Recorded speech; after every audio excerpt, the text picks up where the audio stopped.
I mean, do you see the big guys splitting off into a series of micro channels? I mean, how are they going to generate revenues? How are they going to, I mean, they're trying to cut costs, right? So you're seeing news quality suffer. How do you see them driving top line? Because that's what it's all about. The hair on the back of my neck is starting to rise, so this could be a whole long conversation for which I should pay you by the hour for just listening to me go through the psychology of all this. But I could tell you that I think that the business model is a challenge to the degree that you think that internet advertising or advertising as it is constructed today is what it's going to be in the next 3 to 5 years.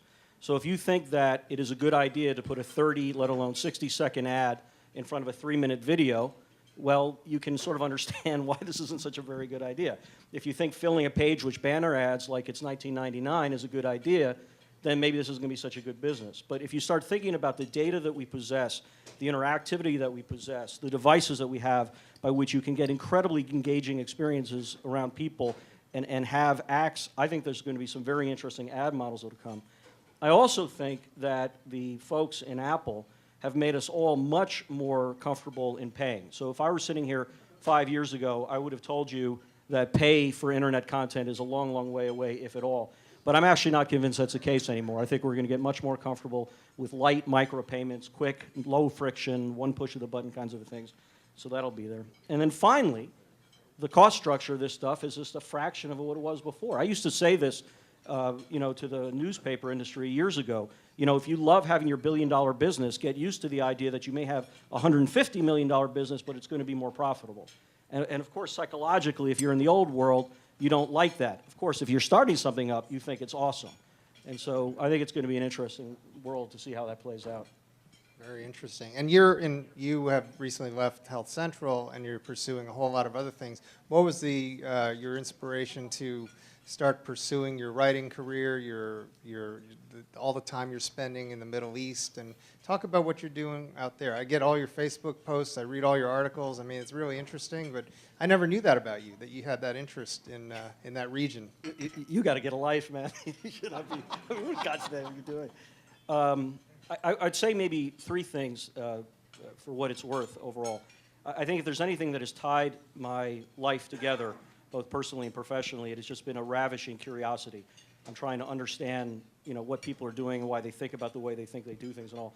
And I've been a tech guy, I suppose, in some ways, but to me, technology is merely a capability of unleashing human behavior, and that, to me, is very, very interesting. And also, like Wayne Gretzky said, I'm very curious about where the puck is going, not where the puck is now. And so I'm looking for unobvious connections about where the world is playing out. And in my different businesses and the things that I've run, I've always been trying to think about where it could go, and sometimes I've been way ahead of my time, other times I've just been dead wrong. But it's all been part and parcel of the way that I think about the world. I write and have written for a long time, not because I'm a good writer, because I'm not a very good writer, but for a business guy, I can push a noun and a verb together, I think, decently.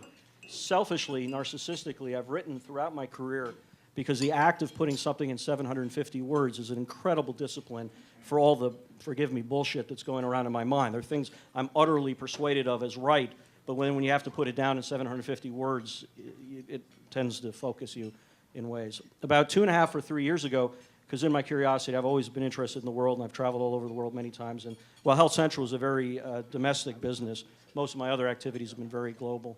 A couple of friends of mine invited me over to the Middle East to attend a startup gathering. And I have to tell you, it was in Dubai in November of 2010, and I really went because they're my friends and because it was kind of a boondoggle, and I'd been to the Middle East and I was interested by it because all of us should be interested by the Middle East for all the obvious reasons.